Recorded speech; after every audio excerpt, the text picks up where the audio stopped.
Monsieur le député de Sherbrooke. Merci, Madame la Présidente. Effectivement, pour moi, c'était important de prendre la parole sur le projet de loi 52. Nous sommes ici justement pour procéder à l'adoption du principe de ce projet de loi. La question peut se poser, Madame la Présidente. Comment sommes-nous arrivés aujourd'hui avec un projet de loi semblable au projet de loi 52? Pour moi, à la base, la réponse est relativement simple. Le tout, je crois, a commencé par des sentiments nobles et dignes, comme seul l'être humain en est capable. C'est ainsi que la population, les proches des personnes et les personnes en fin de vie qui vivent des moments difficiles face à la maladie sont guidés et portés par de merveilleux sentiments que sont évidemment l'amour, l'espoir, la compassion, le respect des personnes et le respect des choix que la personne en fin de vie peut faire.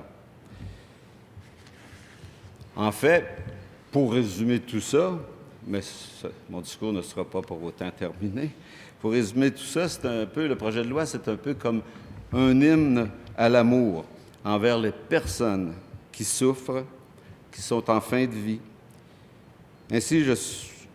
C'est ainsi que les expériences de l'ensemble de la population, car je crois que mes collègues, autant que la population en général, ont vécu des situations probablement pour le moins difficiles, avec des proches ou des connaissances. J'en suis persuadé, et de vivre ces événements amène une réflexion profonde qui, à toutes les personnes touchées et aussi aux personnes ou la population qui n'a pas connu ces situations-là, mais qui aussi les vivent à travers différentes autres personnes. Moi, j'ai eu 3 expériences différentes que je peux vous résumer quand même assez rapidement, qui démontrent aussi que le choix de la personne qui est en fin de vie pouvait et pourra encore mieux s'exprimer avec le projet de loi 52. Pour ma part, je me souviens très bien, comme si c'était hier, mon père, après une vie quand même assez ardu, de travailleur, un ouvrier, à 63 ans, décide de prendre sa retraite. Et quelques mois après le début de sa retraite, a commencé à faire des ACV de façon régulière et additionnant à chacun d'eux un handicap supplémentaire. Donc, évidemment, nous étions tous partis de la maison. Mon père demeurait bien sûr dans sa maison avec ma mère. Donc, ma mère, qui était devenue une aidante naturelle aussi, a eu des difficultés par la suite, mais quand même, mon père additionnait des handicaps et s'est mêlé à tout ça, s'est mélangé à tout ça, l'Alzheimer. Donc, on a vu mon père s'en aller tranquillement. On savait que la fin de sa vie approchait. On ne pouvait pas savoir exactement quand, quelle période ça pourrait prendre, parce que mon père, en plus d'avoir un grand cœur au niveau sentimental, avait un cœur physique très fort. Donc, l'agonie, si je peux m'exprimer ici, était relativement longue.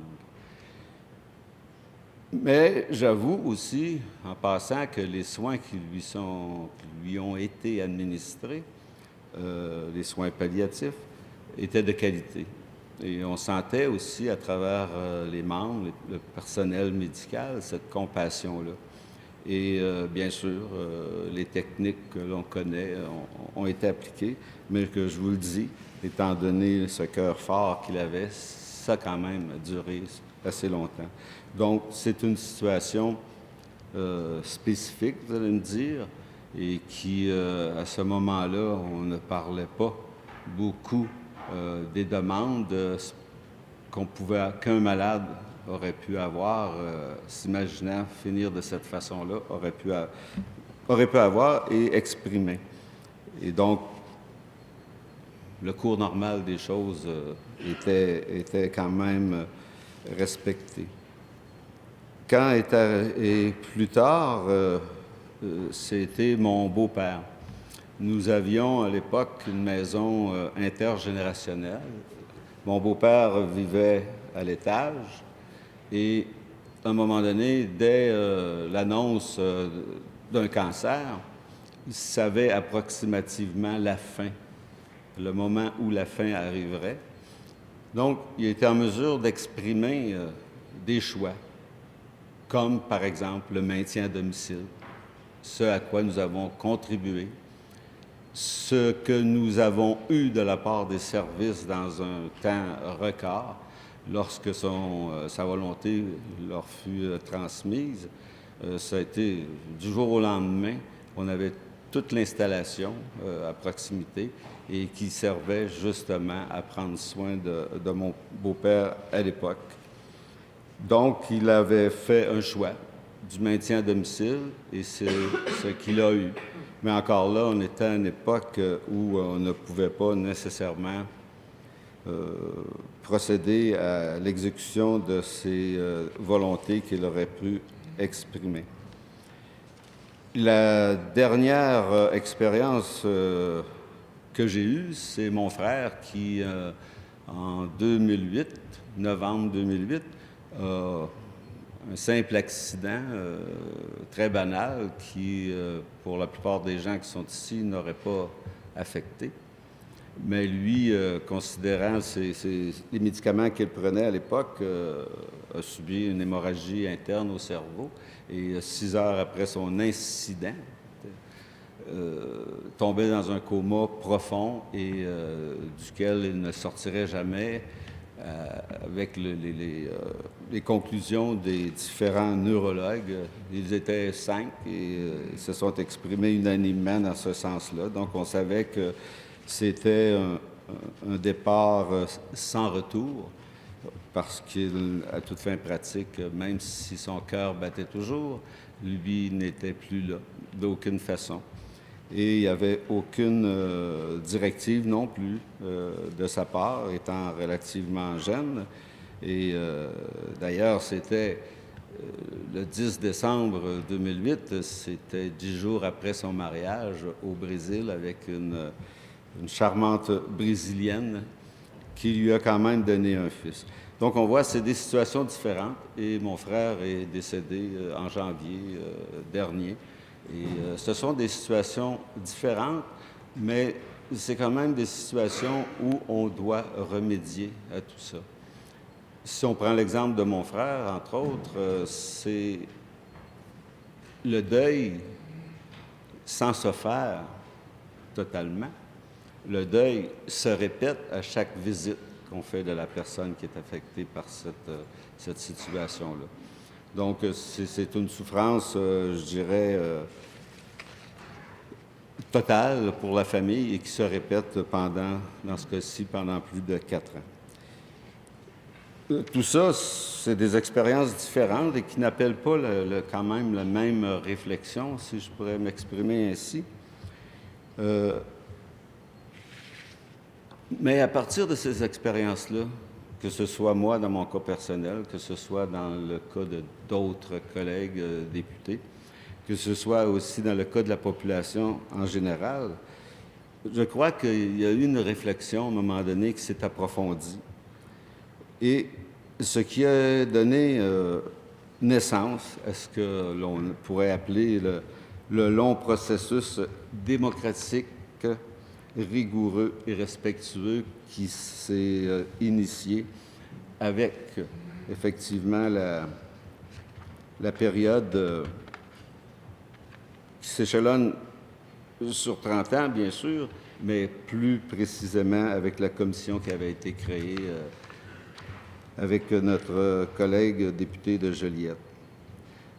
Donc, c'est à peu près ça, Madame la Présidente, que depuis une trentaine d'années, c'est une question et un débat. C'est une question qui appelait un débat, et cette question-là refaisait surface de façon continuelle dans l'actualité. On peut prendre exemple avec Nancy B., Sue Rodriguez et G. Leblond. Ce sont des réflexions qui se faisaient de façon, je dirais, complète dans la société régulièrement. Il y a eu des étapes, comme en 2009, un tournant important avec le Collège des médecins qui concluait qu'il existait des circonstances exceptionnelles où l'aide médicale à mourir pourrait être une étape ultime dans le continuum de soins appropriés de fin de vie. Et de plus en plus, dans cette période-là, bien, il y a eu des sondages, effectivement, de toutes les fédérations de médecins praticiens et des médecins spécialistes qui ont démontré un appui important à une ouverture à l'aide médicale à mourir dans des circonstances exceptionnelles.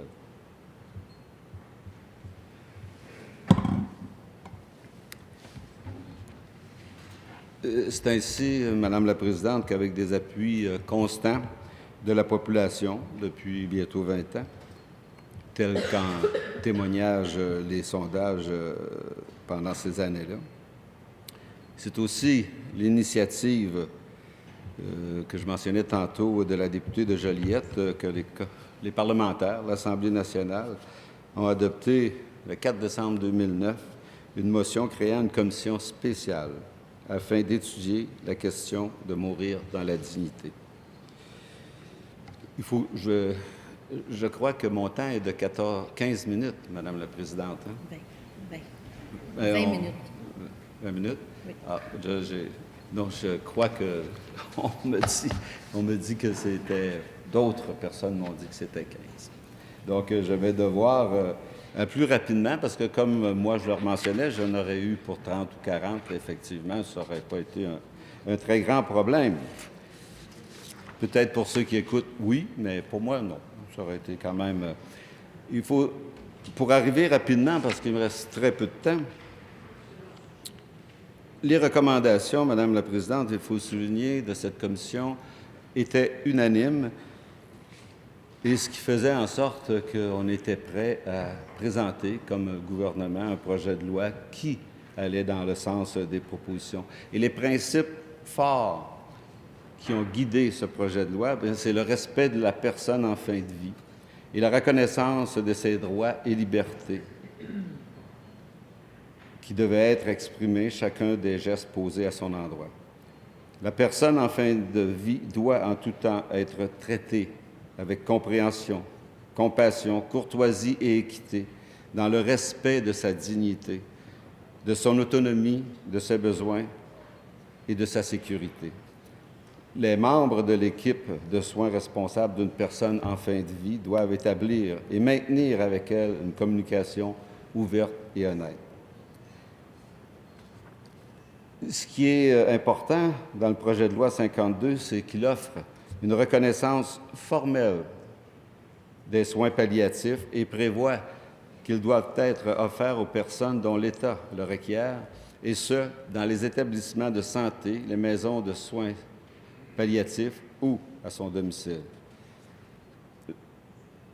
Le projet de loi 52 vient consacrer ce droit aux soins palliatifs. Les soins palliatifs sont la réponse par excellence aux souffrances de la majorité des personnes. Mais évidemment, il y a aussi l'autre élément important qui est l'aide médicale à mourir. Parce que toutes les situations des personnes en fin de vie ne sont pas pareilles et l'expression d'une volonté de la personne qui vit ces moments-là est importante et sa condition aussi. Donc, pour ceux qui auraient des doutes, je les invite à regarder les articles du projet de loi 26 et 27.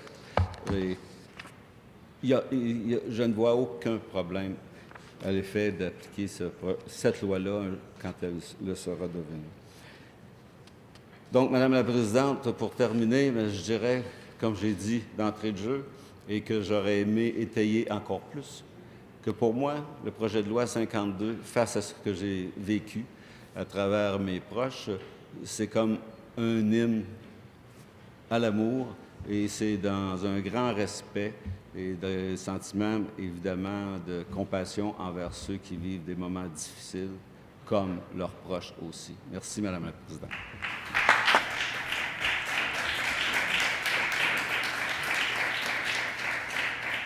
Merci, Monsieur le député.